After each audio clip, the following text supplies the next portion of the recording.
Hello বন্ধুরা, সবাই কেমন আছো? বেশ আস্তে আস্তে ঠান্ডা আসছিল না, সবার মুখে শোনা যাচ্ছিল ঠান্ডা পড়ছে না। এই 2-3 দিনে এত শীত লাগছে, মানে বেশ ঠান্ডা সত্যি। যাই হোক, ঠান্ডার মধ্যে আবার সত্য ভৌতিক ঘটনা শুনতে সবারই ভালো লাগে জানি, যার জন্য শত কষ্ট হোক তবুও তোমাদের জন্য ঘটনা নিয়ে আসি। আজকের ঘটনাটা বহু মাস আগে আমাকে রঘু ভাই পাঠিয়েছিল। আজকে সেই ঘটনাটা তোমাদের সাথে শেয়ার করছি। হঠাৎ ফোন ঘাঁটতে ঘাঁটতে একটা ইমেল চোখে পড়ল। ইমেলটা দেখে তখন ভাবলাম, এ বাবা, ভাই বোধহয় রাগ করেছে। প্রায় 5 মাস আগে একটি ঘটনা আমাকে রঘু ভাই পাঠিয়েছিল। ঘটনাটা অর্ধেক রিড করে রেখে দিয়েছিলাম, কোনো কারণে আর সেটা কমপ্লিট করা হয়নি। আর কালকে রাতে প্রায় 3টে পর্যন্ত ঘটনাটা আমি যখন পুরো ঘটনাটা পড়ছি চোখের সামনে, সবটা যেন একদম মনে হচ্ছে আমার চোখের সামনেই ঘটছে। আর ঘটনাটা এতটাই ভয়ের, ধারণা করতে পারবে না। চলো বেশি কথা বলবো না, সবাইকে বলবো একটা করে লাইক করে দাও। যারা এখনো পর্যন্ত ভালোবেসে চ্যানেলটাকে সাবস্ক্রাইব করোনি তাড়াতাড়ি করে নিও, পাশে থেকো। আমরা যে ঘটনাটা আজকে শুনবো, এই ঘটনাটা শোনার পর তোমরা বাড়িতে এইটুকুনি বলতে পারি, ডুমুর গাছ আর কেউ রাখবে না। হ্যাঁ, ঘটনাটা একটা ডুমুর গাছকে কেন্দ্র করে তার বাড়ি পর্যন্ত ছাড়তে হয়। ঘটনাটা বলি শোনো। আমাদের রঘু ভাই কিন্তু অ্যাকচুয়ালিও নন বেঙ্গলি। রঘু ভাই বলে, দিদি ভাই, বিহারে কোনো একটি জেলায় আমার দাদুর বাড়ি ছিল। আমার বাবা, আমার মা, আমার যে দাদা, আমরা সবাই কলকাতাতেই কিন্তু বসবাস করি। কিন্তু আমাদের পিতৃ সম্পত্তি আমার, সেটা হচ্ছে বিহারে। যেহেতুনিক আমার বাবার সাথে ঠাকুরদা যখন বাঁচা ছিলেন, কয়েকবার আমি কিন্তু বিহার গেছি। আমার মা, আমার দাদা, আমরা পরিবারে 4জন মেম্বার। তো ওখানে যখন যেতাম তখন একটা পাঁচিল দিয়ে ঘেরা কুয়োর পাশে একটা জায়গা আটকানো ছিল। কোনো সময় ওই দিকটা আমাদেরকে যেতে দিত না। ওই দিকটা যাবার কথা বললেই বলতো, নাই নাই ওয়াপার মাত যা, ওয়াপার মাত যা, ওয়াপার চুড়াল হে। তো আমরা যেহেতু ছোট ছোট ছিলাম, আমার তখন মোটামুটি, যখন এই সময়গুলো মনে আছে, তার হয়তো আগেও গেছি, স্মৃতিতে স্মৃতিতে মনে নেই, কিন্তু যখন মনে আছে তখনের কথা বলি। আমার তখন আনুমানিক বয়স 10-12 বছর, দাদার তখন 15-16 বছর। বেশ একটু বড়, আমরা পড়াশোনা করি কলকাতায়, স্কুলিং। তো গেলে পারি ওইখানে আমার যে ঠাকুমা ছিল, দাদু ছিল, তারা সবসময় বলতো আবার মাজ্জা। তো যখন গেছি দেখতাম ওই দিকটা যে এমন কি আছে, ওখানে যেতেই দেয় না, এমন আছে। তো একদিন আমি, আমার যে পিসি ছিল, বিহারে থাকতো, পিসিকে জিজ্ঞেস করলাম, পিসি वहाँ पर क्या है, हम लोगों को जाने नहीं देता है वहाँ पर। তো পিসি হিন্দিতে তখন বললো, আমরা ছোট থেকে হিন্দিটা খুব ভালো পারি, কারণ কলকাতায় এমন একটা জায়গায় ছিলাম যেখানে মুসলিম, হিন্দু, বাঙালি সবাই মিলেমিশে থাকতাম। তো তখন আমার পিসি বলল, नहीं नहीं, तुम लोग कोलकाता से आए हो ना, वहाँ पर जाओगे तो तुम्हारा कुछ ना कुछ हो जाएगा, इसलिए बोलता है, ऐसा कोई बात नहीं है। তো আমরা না, ওই পাঁচিলটা যে দোয়া ছিল, পাঁচিলের ওখান থেকে যখন ঠাকুরদা দুপুরবেলা খাওয়া দাওয়া করে শুয়ে পড়তো, আর ঠাকুমা ঘরের মধ্যে কিছু না কিছু মাজা ঘষা কাজ করছে, তো তখন কেউ থাকতো না, আমি আর আমার দাদা ওই পাঁচিলটা ধরে আমরা না উকি দিতাম যে কি আছে। আমরা ভাবতাম, ছোট বয়স তো, আমরা ভাবতাম ওখানে কোনো জিনিস আছে যেটা আমাদের দেখতে দেয় না। তো একদিন আমাকে পিসি বলল যে, তাও কি, আমাদের মানে রঘু ভাই জানায় যে আমরা প্রায় মাসখানিক গেলে পারে ওখানে বিহারে মাসখানিক থাকতাম। তো যেহেতু অনেক আমরা 2 বছর 3 বছর 4 বছর পর পর যেতাম, ঠিক আছে। তো আমরা একদিন দাদা আমি দুজনে বলেছি যে দাদা আজকে আমরা পাঁচিল টপকে যাব দুপুরবেলা যখন সবাই ঘুমাবে। মানে দেখবে ছোট যারা হয় না, ছোট বাচ্চাদের একটা দেখবে হ্যাবিট থাকে এটা খুব, যে তুমি যেই জিনিসটা ওদেরকে না করবে ওরা না ওই জিনিসটা ওরা কিন্তু বারবার করে। যেটা ধরতে না করবে বারবার ধরবে, যেটা পড়তে না করবে বারবার পড়তে যাবে, যেটা বলবে খাবি না ওইটাই খাবার তারা বায়না করবে। এইটা বাচ্চারা করে।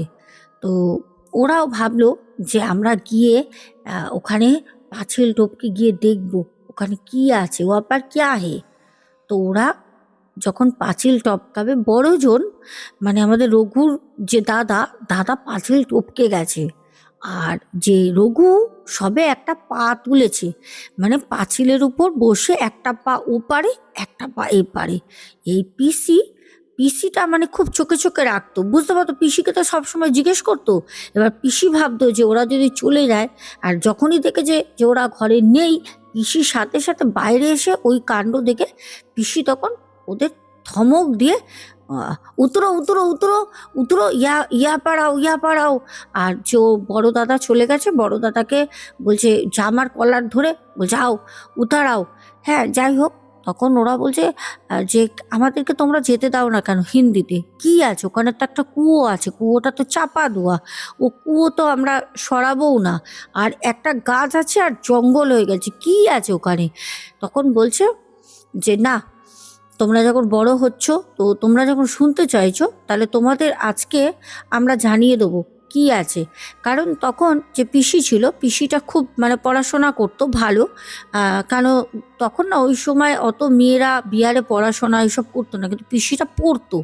তখন ওই পিসি বলল যে নেই, আজকে বাবুজিকে বলবো তোমাদেরকে সত্যিটা বলে দিতে, কি আছে না আছে, তাহলে পরে তোমরা জানতে পেরে যাবে। তখন সবটা বলে ওর পিসি ওর बाबा के, जो पिताजी जो भैया का लड़का बार बार वह पूछता है क्या है उस वहाँ पर क्या है, हमें तुम लोग जाने क्यों नहीं देते हो।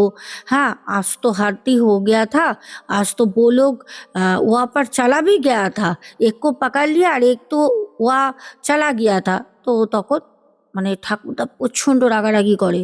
তখন বলছে তোরা শুনবি। ঠাকুরদা বলে ওখানে কি আছে। তখন বলছে হা বলিয়ে, তখন বলছে ইয়া পার ব্যাট। তো সামনে বসেছে, তো সেখানে ঘোমটা দিয়ে ঠাকুমা বসে আছে, পিসি বসে আছে।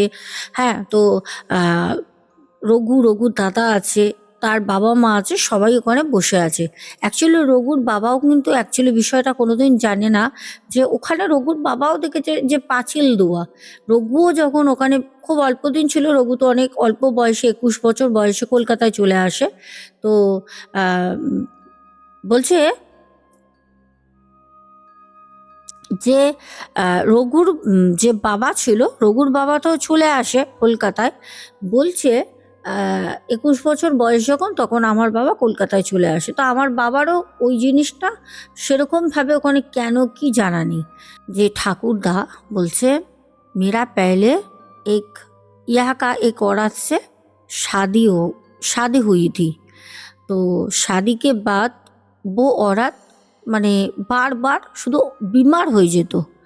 সেই বউটা মানে বড় ঠাকুমা যেটাকে বলা চলে, বড় ঠাকুমা। তো বলছে বারবার বিমার হয়ে যেত।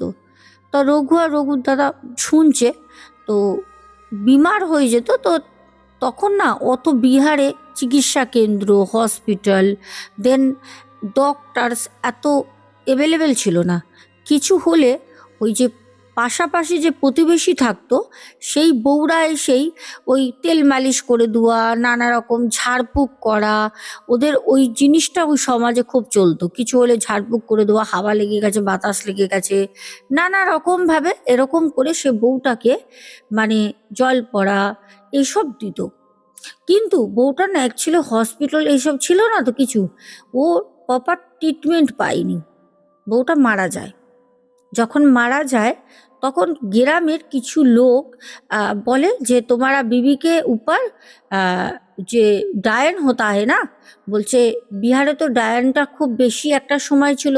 আমরা অনেকেই হয়তো জানি, যারা অনেক আগে থেকে টিভি টিভি আমরা নিউজ পেপার ফলো করতাম। একটা সময় ছিল ওই তোমার 94-95-এর দিকে, যে প্রায় শোনা যেত ডায়ানকে মারা হয়েছে, ডায়ানকে পুড়িয়ে দেওয়া হয়েছে, ডায়ানকে ঘর দিয়ে পিটিয়ে পাড়া ছাড়া করে দেওয়া হয়ে গেছে, এলাকা ছাড়া করে দিয়েছে। বিহারে হামেশাই এই নিউজগুলো কিন্তু তখন টিভিতে আসতো, পেপারেও দিত।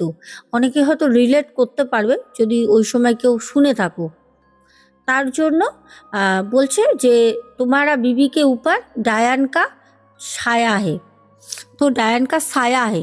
তো এই কথা যখন বলেছিল তখন ঠাকুরদা পাড়ার লোকের বিরুদ্ধে তো যেতে পারবে না, পাড়ার লোক যেটা বলবে দর্শন সেইটাই। তো পাড়ার লোক তখন বলেছিল তোমারা বিবিকা যে সৎ কাজ হোগা, মানে মরে যাওয়ার পর যে সৎ কাজ হয় সেটা আমরা কোনো বাইরে কোনো জায়গায় পোড়াতে দেব না, ঠিক আছে? ও ডায়ানকে আমরা পোড়াতে দিলে ও ডায়ান পুরো গ্রাম পুড়িয়ে ছারখার করে দেবে। তো ওই ডায়ানকে তুমি যেখানে হোক ফেলে আসো।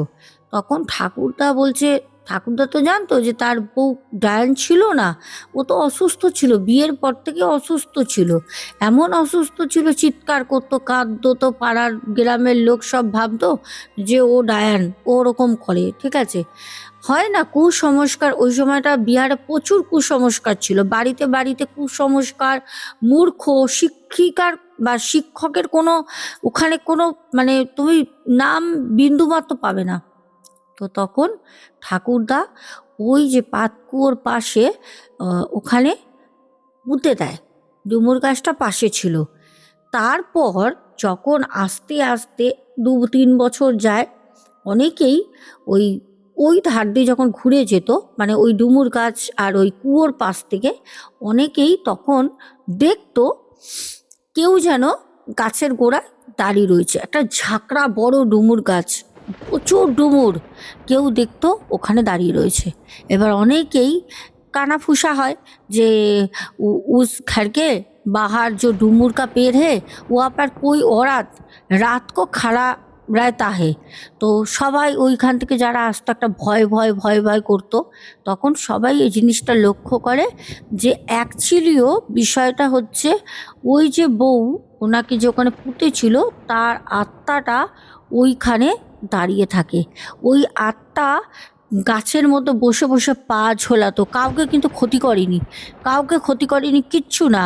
সে মানে অ্যাকচুয়ালি কী হয় জানো তো, যেটা পরে ঠাকুরদা মানে ডেকেছিল অ্যাকচুয়ালি এটা কী বিষয়, কি কেন, ওকে তো আমরা তো মারিনি, ও তো অসুস্থ ছিল মারা গেছে। তো কেউ একজন ওঝা সে বলেছিল যে অ্যাকচুয়ালিও বাঙালির মধ্যে আমাদের হিন্দু সনাতন ধর্মের নিয়ম কি, মারা গেলে পোড়াতে হবে, তাকে তো কখনোই মাটি দিতে হবে না। মাটি কারা দেয়?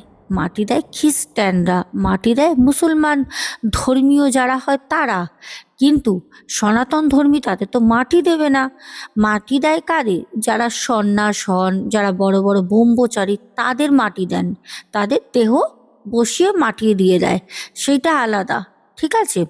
কিন্তু সাধারণ মানুষ তো হিন্দু ধর্ম মতে মারা গেলে তাকে আগুনে পোড়াতে হয়, তার আত্মা যেহেতু উনি পোড়ায়নি, তার আত্মাটা কিন্তু ওই বাড়ির চত্বরেই ঘুরে বেড়ায়। সেই যে পাঁচিল দিয়ে দিয়েছে সেটা অনেক পরে সেই এক তান্ত্রিক এসে ওখানটা বন্ধন করে দেয়, দিয়ে পাঁচিল দিয়ে দেয়। সে যে আছে ওই ত্রিভুজের মতো করে পাঁচিল দেওয়া, কুয়ো রয়েছে এইরকম এইরকম মাঝখানে কুয়ো, আর ওই রয়েছে একটা বিশাল বড় ডুমুর গাছ, আর এই রকম করে একদম মানে যেন সিঙ্গারা হয় সেরকম করে পাঁচিল দেওয়া, ওইটা ঘরের একটা কোণে, ওখানে কেউ যায় না।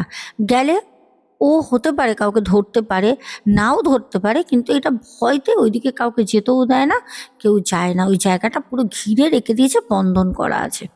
এই হচ্ছে আমাদের রঘু ভাইয়ের প্রথম ঘটনা। এইবার আমি তোমাদের আরও একটি ঘটনা বলবো। এই ঘটনাটা আজকে কিন্তু, হ্যাঁ বলতে তোমাদের আগে ভুলেই গেছি, আজকে কিন্তু আমাদের পরপর দুটো ঘটনা আছে। এই যে ঘটনাটা বলবো, এই ঘটনাটা শুনলে না, থাক আগে থেকে কিছু বলবো না, শোনো। এই ঘটনাটা ঘটে হচ্ছে দুই পরিবারের সাথে, দুই পরিবার, একটু বিস্তারিত তোমাদের বলি। একটা ছেলে একটা মেয়ে, দুজনে দুটো পরিবার। ছেলেটা মেয়েটা একই কলেজে দুজনে পড়াশোনা করতো। দুজনের মধ্যে আস্তে আস্তে প্রেম ভালোবাসা হয়, একটা বন্ডিং হয়। তারা নিজেরা ডিসাইড করে আমরা বিয়ে করব। তো এখনকার জেনারেশন কি বলতো, নিজেদের মতো ভালো লাগলে দেখাশোনা করার দরকার নেই, কাউকে বলার দরকার নেই। বাবা মাকে বললো, মানলো মানলো, না মানলেও ভালো, মানলেও ভালো, না মানলে তারা বেরিয়ে গিয়ে বিয়ে করে নেবে। ঠিক আছে, বাইরে থাকবে, পরে বাবা মা মেনেই নেবে। তো আজকালের জেনারেশন কিন্তু কাউকে তোয়াক্কাও করে না, ভয়ও পায় না, কাউকে সম্মানও করে না, মুদ্রা কথা। তো সেখানে দাঁড়িয়ে এই যে কলেজে পড়া, একই কলেজে দুটো, একটা ছেলে একটা মেয়ে, দুজন দুজনকে বহু বছর ধরে বন্ধুর সম্পর্ক থেকে ভালোবাসা হয়। ছেলেটিও ছেলের বাড়িতে বলে, মেয়েটিও মেয়ের বাড়িতে জানায়। ছেলের বাড়ি থেকে মেয়ের বাড়ি থেকে দুজনেরই বিয়ের জন্য সহমত পোষণ করে। ভালো কথা। এবার যখন মেয়ের বাড়ি থেকে বলে, মেয়ের বাড়ির যেতুনি চিন্তা চাপটা একটু বেশি থাকে, মেয়ে তো কলঙ্কটা বেশি হয়, তার জন্য মেয়ের বাড়ি থেকে ছেলের বাড়িতে বলে যে আপনারা আমার মেয়ের সাথে একটা দিন দেখে ভালো রেজিস্ট্রি ম্যারেজটা করে দেন। রেজিস্ট্রিটা হয়ে যাক, আর যেটা রিং সেরেমনি হয় আর আংটি বদল, সেটা হয়ে যাক। তারপর না হয় আপনি একটা দিন ক্ষণ দেখে বিয়েটা দেবেন, এঙ্গেজমেন্টটা হবে। তখন ছেলের বাড়ি থেকেও তাদের রাজি হয়। এবার একটা দিন দেখে তাদের এঙ্গেজটা হয়ে যায়। এবার যখন এঙ্গেজমেন্ট হয়ে যায় তখন রিংও ওরা বদলা বদলি ওই সময়টা করে নেয়।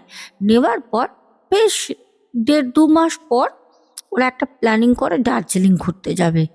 তো ছেলের বাড়ি থেকে এক ছেলে, মা বাবা, মেয়ের বাড়ি থেকে হচ্ছে 3 মেয়ে। 3 মেয়ে, যেই মেয়ের সাথে বিয়ে ঠিক হয় সে হচ্ছে বড় মেয়ে, আর দুটো মেয়ে আরও আছে, মা বাবা। এবার যখন দার্জিলিং ঘুরতে যাবে, তো মেয়ের বাড়ি থেকে 5 জন যায়, 3 মেয়ে মা বাবা, আর ছেলের বাড়ি থেকে 3 জন, 8 জন টোটাল ওরা দার্জিলিং যায়। আমাদের শিয়ালদা দিয়ে এনজিপি ট্রেন রাতে ধরে, সকালবেলা ওরা শিয়ালদা থেকে যে ট্রেনে যায়, সকাল 9টা-10টা এরকম সময় ট্রেন, হয়তো ওদের লেট ছিল একটু, ওরা এনজিপি পৌঁছে ওখান থেকে শেয়ারে একটা গাড়ি নেয়, 8 জন, গাড়িটা ওরা রিজার্ভ করে নেয়। তারপরে ওরা ওখান থেকে উপরে ওঠে। এবার বলছে দিদি আমাকে কিন্তু মেয়ের বাড়ি থেকে ঘটনাটা পাঠায়, মেয়ে না, মেয়ের মা ঘটনাটা পাঠায়। মেয়ের মা তখন বলে যে, আমাকে যখন যোগাযোগ করে মেয়ের মা, তখনই বলেছিল যে দিদি আপনাকে আমি কিছু ঘটনা শেয়ার করব, আমার মানে জীবনের অভিজ্ঞতা, এরকম তো কোনোদিন হয়নি, আর আমরা এইসব কোনোদিন বিশ্বাসও করতাম না, কিন্তু নিজের মানে সাথে ঘটার পর বুঝতে পারি যে আদেও যারা বলে যে ভূত বলে কিছু নেই, আত্মা বলে কিছু নেই, এইসব কিছু হয় না, ভয় পাওয়ার কি আছে, যে মারা যায় সে চলে যায়, এগুলো টোটালি নয়। সে ভয় পায়, আর না হলে সে সবাইকে মিথ্যে কথা বলে। আত্মা বলে কোনো জিনিস আছে, সেইটা আমিও সেদিন প্রমাণ পাই, যদিও এর আগে আমি কোনোদিন বিলিভ করতাম না। তখন আমাকে মেয়ের মা বলে যে দিদি আমরা যখন দার্জিলিংয়ে যাই, এবার জামাই মানুষ যেটা করবে আমি তো কিছু বলতে পারবো না, যতই হোক জামাইয়ের বাড়ির লোক সাথে আছে। তো জামাই আমাকে বলল, মা আমরা একটা হোটেলে থাকবো, আমরা বড় একটা রুম নেব, সেই রুমে আমরা 8 জন থাকবো। এই বিষয় নিয়ে ছেলের বাবা একটু মতবিরোধ হয়। তো ছেলের বাবা তখন বলল যে না, আমরা 3 জন থাকি, পাশাপাশি রুম থাক, আর দরকার হলে ওরা তো 5 জন, মেয়ের বাড়ির কথা বলে, ওরা তো 5 জন, 3 মেয়ে মা বাবা, তাহলে দরকার হলে ওদের অসুবিধা হলে ওদের 2টো ঘর আমরা দিয়ে দিচ্ছি, কিন্তু একসঙ্গে থাকাটা ঠিক কেমন একটা লাগে। হ্যাঁ, হট করে প্রথম তখন ছেলে বলল যে ঠিক আছে, সেটা ছেলে শাশুড়িকে বলে, মেয়ের মাকে। মেয়ের মা তখন বলছে, হ্যাঁ হ্যাঁ বাবা, কোনো অসুবিধা নেই, আমাদের জন্য 2টো ঘর দিতে হবে না, একটা বড় ঘর দাও, আর প্রচুর ঠান্ডা এখানে, এত তো জায়গা লাগবে না, ও 3 মেয়ে একসঙ্গে শোবে, মা বাবা আমরা একটা শোবো, ডবল বেড হলেই হবে।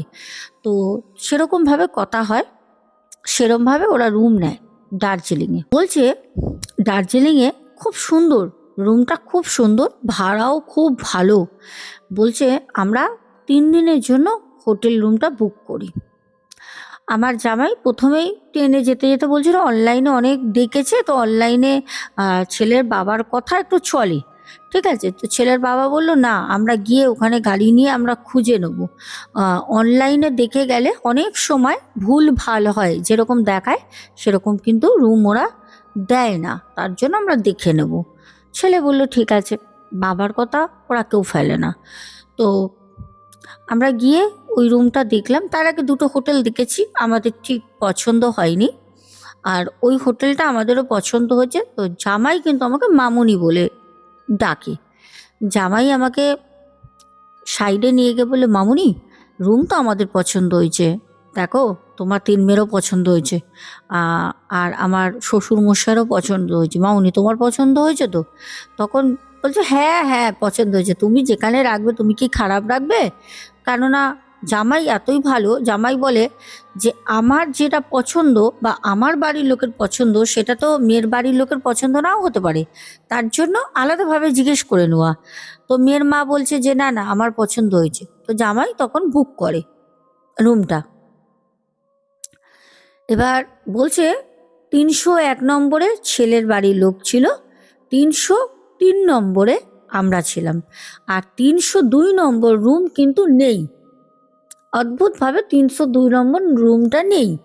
যখন আমরা উপরে উঠলাম দোতলায়, তখন আমার জামাই, যে ছেলেটা ছিল হোটেলের চাবি খুলতে আসে, ওকে তখন বলল যে আচ্ছা ভাই, 301 নম্বর রুম আছে, 303 নম্বর রুম আছে, 302 নম্বর রুমটা কোথায়? তো বলছে না, 303 নম্বর রুমটা আছে, 302 নম্বর রুমটা আমরা ভাড়া দিই না, ওটা আমরা নিজেদের একটা মানে স্টোর রুম করেছি।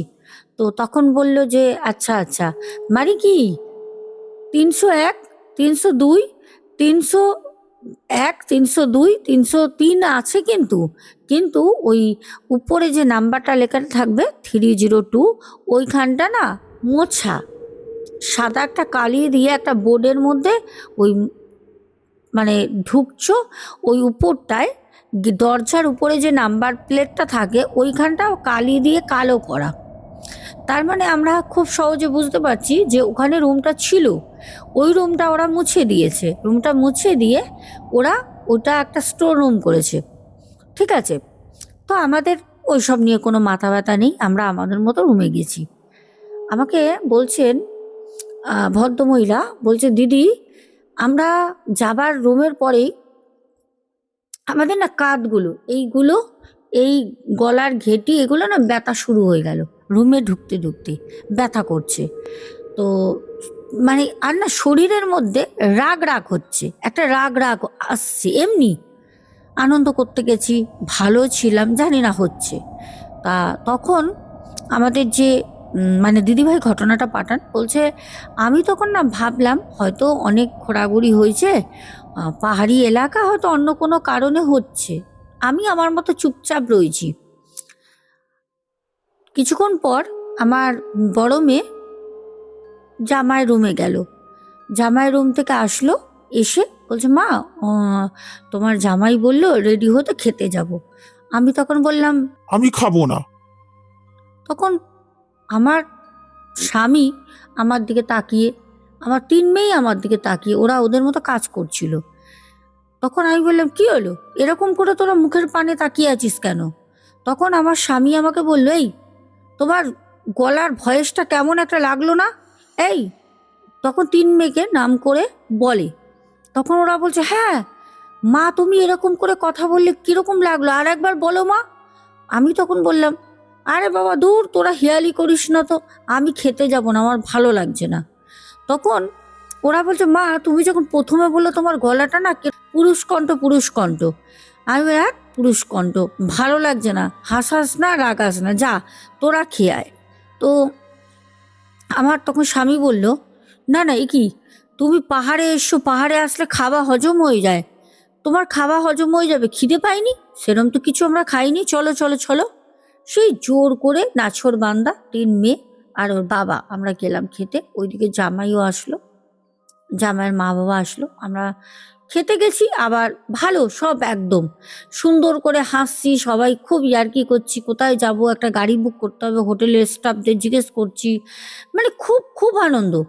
আবার রুমে আসার পর দিদিভাই বলেন আমার আবার ওরকম রাগ রাগ হচ্ছে, গা ব্যথা করছে, কি অসহ্য লাগছে, মানে বলে বোঝাতে পারবো না, শুধু কান্না পাচ্ছে, কোনো কিছু নিয়ে কান্না পাচ্ছে।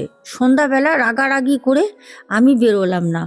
ওর বাবা, 3 মেয়ে, আর ওইদিকে ওর মা, বাবা আর ছেলে সবাই যায়, আমি রুমে একা শুয়ে রয়েছি একটা ব্ল্যাঙ্কেট মুড়ি দিয়ে। আর হিটার ছিল, হিটারটা আমি বড় মেয়েকে বলেছি তুই চালিয়ে দিয়ে যা। হিটার চলছে, হালকা ঠান্ডা, মানে নর্মাল, একদম নর্মাল টেম্পারেচার, বোঝাই যাচ্ছে না যে ঠান্ডা সেই রকম অর্থে। তার মধ্যে ব্ল্যাঙ্কেট দেওয়া, গায়ে মুড়ি। বলছে বারবার মনে হচ্ছে আমার ব্ল্যাঙ্কেটটা কেউ যেন পায়ের দিক দিয়ে ধরে নিচের দিকে টানছে। আমি চমকে উঠে আমি দেখলাম কেউ তো নেই, লাইট টাইট সব অন করা। আমি আবার মুড়ি দিয়েছি, মুড়ি দিয়ে শুয়ে রয়েছি। আবার না কেউ যেন টেনে খুলে দিল কিছুটা। আমি সাথে সাথে আবার উঠলাম, উঠে আমি বলছি এরকম হচ্ছে কেন, কি ব্যাপার, বুঝতে পারছি না তো কিছু। আমি তখন বললাম যে কি ব্যাপার, আমার সাথে এরকম কে করছে, রুমের মধ্যে তো কেউই নেই, আর কেই বা করবে এরকম।